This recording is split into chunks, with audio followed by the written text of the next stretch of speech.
अस्सलाम वालेकुम रहमतुल्लाहि व बरकातुहू। उम्मीद करता हूँ कि आप सब लोग खैरियत से होंगे। होम्योपैथी की वीडियोस का ये सिलसिला जारी है और आज का जो टॉपिक है जिसके बारे में मैं बात करूँगा वो है बाइपोलर मर्ज़ के अंदर इस्तेमाल की जाने वाली अद्वियात। उसके अंदर कुछ अद्वियात हैं जो कि लाजमी है, यानी कि हर बाइपोलर के अंदर वो इस्तेमाल की जाने, और कुछ जो है वो आपको कैफियत के साथ इस्तेमाल करनी पड़ेंगी। सबसे पहली दवाई है वो है कैनबिस इंडिका। कैनबिस इंडिका जो है दवाई वो हशीश से तैयार की जाती है। हशीश जो है वो नशे के तौर पर इस्तेमाल की जाती है और नशे जिसे हम उर्दू में भंग कहते हैं, और भंग पीने वाले जो लोग हैं वो अपने आप को दो किस्म की वजूदों के अंदर तकसीम कर लेते हैं। एक वो जिसके अंदर वो मौजूद हैं और दूसरा वो जो कि उनको एक और दुनिया के अंदर ले जाता है। अक्सर नशा करने वालों की कैफियत ऐसी होती है कि अपने आप को किसी और दुनिया के अंदर तस्वर करते हैं और अपने आप को हवा में उड़ता हुआ महसूस करते हैं, और यही सेम कैफियत जो है वो कैनबिस इंडिका के मर्ज़ के अंदर होती है। कैनबिस इंडिका इसमें भी काम करेगी, और इस किस्म के जो बाइपोलर है उसके अंदर एक और इलामत है कि इंसान बहुत ज़्यादा बातूनी हो जाता है, बहस करता है बेतुकी, बग़ैर किसी टॉपिक के, बग़ैर किसी जायज़ कोई भी आप उसे कह लें कि वो चीज़ जो है वो बिल्कुल इर्रेलेवेंट होती है, और इंसान उसके ऊपर बात करता रहता है और अगले वाले से इतनी बहस करता है कि अगला शख्स जो है वो उससे तंग आ जाता है। बिल्कुल यही चीज़ बाइपोलर में है। बाइपोलर के अंदर भी बातूनी कैफियत है, इंसान बहुत ज़्यादा बात नहीं करता है, और ये चीज़ जो है वो कैनबिस इंडिका से ठीक हो सकती है। उसके बाद जो है वो है कि इसमें हंसने और रोने की कैफियत भी पाई जाती है। कैनबिस इंडिका के अंदर इंसान जो है वो ऐसी बातों पर हंसता है कि जिनसे शायद दूसरे लोग वो जो है वो उनको ये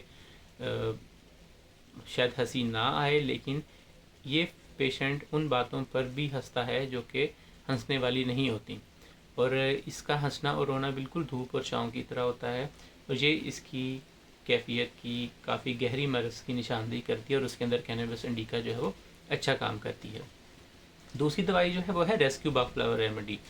रेस्क्यू बक फ्लावर रेमेडी आपको किसी भी आने वाले हादसे या परेशानी से, जो कि बाद में तकलीफ़ होती है हादसे या परेशानी से, उससे जो है वो रोक सकती है। उसके लिए रेस्क्यू बक फ्लावर रेमेडी एक बहुत अच्छी दवाई है। आप उसको दिन में 3 या 4 दफ़ा मुस्तकिल जो है वो इस्तेमाल कर सकते हैं। उसके बाद है दवाई इग्नेशिया। इग्नेशिया जो है वो गहरे गम की दवाई है, और उसको ये लगता है कि अब मेरी हालत नहीं बदलनी, इंसान एक किस्म के गिल्ट का शिकार हो जाता है, और इग्नेशिया 6x इस्तेमाल करने से उसकी पुरानी बातों को भूलने में मदद भी करेगी, और उसकी कैफियत जो है वो भी बेहतर आएगी। इसी तरह से ये 3 दवाइयाँ हैं, कैनबिस इंडिका, इग्नेशिया और रेस्क्यू बक फ्लावर रेमेडी। ये जो है वो आप मुसलसल जो है वो बाइपोलर का जो पेशेंट है वो इस्तेमाल करता रहे। उसके बाद एक और दवाई आती है वो है लेलियम टिग।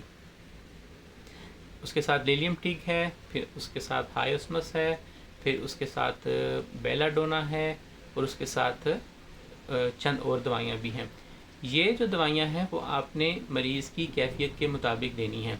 अगर मरीज़ बहुत ज़्यादा बुरे तरीके से बर्ताव करता है, गाली गलौज करता है और बहुत ज़्यादा शक्की है, हर बात पे बहस करता रहेगा, सवाल पूछता रहेगा, और उसको उस चीज़ के अंदर तसल्ली नहीं होती, तो उसके अंदर जो है आप उसको हायोस्मस दवाई जो है वो दे सकते हैं। फिर उसके बाद है बेलाडोना।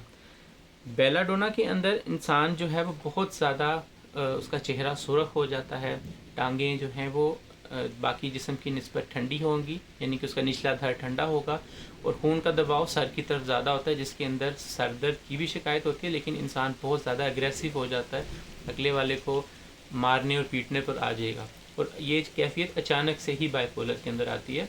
बाइपोलर की जो सिम्टम्स हैं वो 2 हफ्ते तक एक पेशेंट के अंदर रहती हैं, यानी कि 2 हफ्ते एक कैफियत रहेगी और फिर उसके साथ साथ अगले हफ्ते में जो है वो बदलती रहती है। तो उसी तरह ही जब उसकी कैफियत इस तरह की हो कि बहुत ज़्यादा गुस्सा करने लगे, गाली गलौज करने लगे, जैसे मैंने बताया था कि हायोस्मस के साथ बेलाडोना भी एक दवाई है। जब उसका सारा दबाव खून का सर की तरफ हो और बहुत ज़्यादा वो एक्टिव हो जाता है, तब आप उसको बेलाडोना दवाई जो है वो दे सकते हैं। اور بیلاڈونا دوائی جو ہے وہ آپ 3 دفعہ دن کے اندر 30 پوٹینسی کے اندر استعمال کر سکتے ہیں۔ پھر اس کے بعد دوائی ہے جب مینیا کی کنڈیشن آتی ہے کہ یعنی انسان بہت زیادہ ایکٹیو ہو جائے گا، اس کی نیند کم ہو جائے گی، وہ کھانا بھی کم کھائے گا اور بہت اپنے آپ کو چست محسوس کرے گا، لیکن اس کے ساتھ اس کے آؤٹ کمز بھی نکلتے ہیں۔ وہ چیزیں گھر والوں کو بھی ڈسٹرب کریں گی اور اس کے جسم کو بھی ڈسٹرب کریں گی۔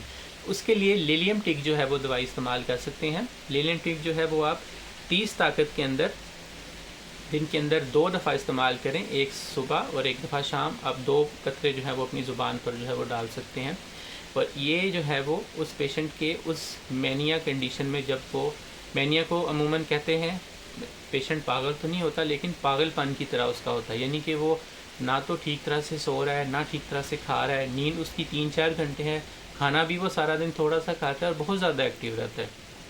تو یہ چیز جو ہے وہ اس میں ٹھہراؤ جو ہے وہ لے کر آئے گی للیم ٹک۔ اس کے بعد ہے لیکسس۔ لیکسس دوائی بھی بہت زیادہ شکی اور بہت زیادہ باتونی اور بہت زیادہ بری طرح سے اگلے والے کو تنگ کرنے والا پیشنٹ ہو جاتا ہے، اگلے والے سے بدلہ لینے کے لیے، اور بہت ہی اس قسم کے مذاق کرے گا کہ وہ مذاق اگلے والے کو شاید زیب نہیں دیتے اور اس کو جو ہے وہ ڈسٹرب کریں گے۔ لیکسس جو ہے وہ باتونی کے لیے۔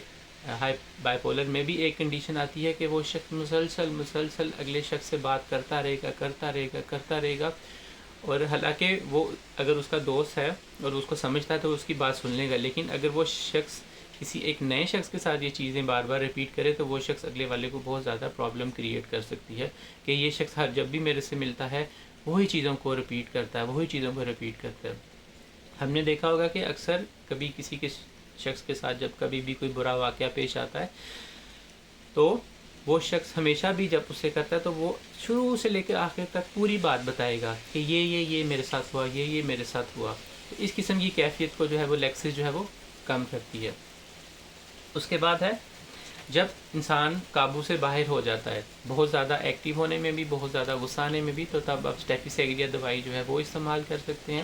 اسٹیفیسیگریا اس حالت کو بے قابو، انسان اپنے آپ کو قابو سے باہر جب محسوس کرتا ہے اس کے لیے بہت اچھی دوائی ہے۔ آپ اسٹیفیسیگریا اس حالت کے اندر 30 طاقت کے اندر دن میں 2 دفعہ، ایک دفعہ صبح اور ایک دفعہ دوپہر کو جو ہے وہ استعمال کر سکتے ہیں۔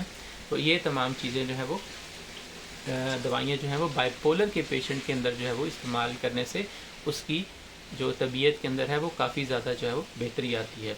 اس کے ساتھ اور بھی کیفیت ہیں، اگر اس کی طبیعت کے ساتھ اور تبدیلیاں آتی ہیں تو اس میں اور دوائیاں بھی ایڈ کی جا سکتی ہیں، لیکن پہلے یہ بنیادی دوائیاں ہیں جس کو استعمال کرنے سے بائی پولر کا پیشنٹ جو ہے وہ اللہ تعالیٰ کے فضل سے جو ہے وہ اس میں ضرور بہتری آتی ہے۔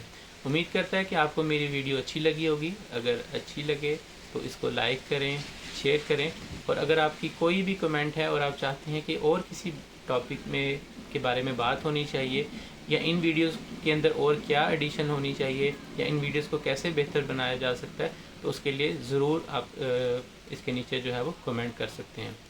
امید کرتا ہوں کہ آپ کو میری ویڈیو جو ہے وہ اچھی لگی ہوگی۔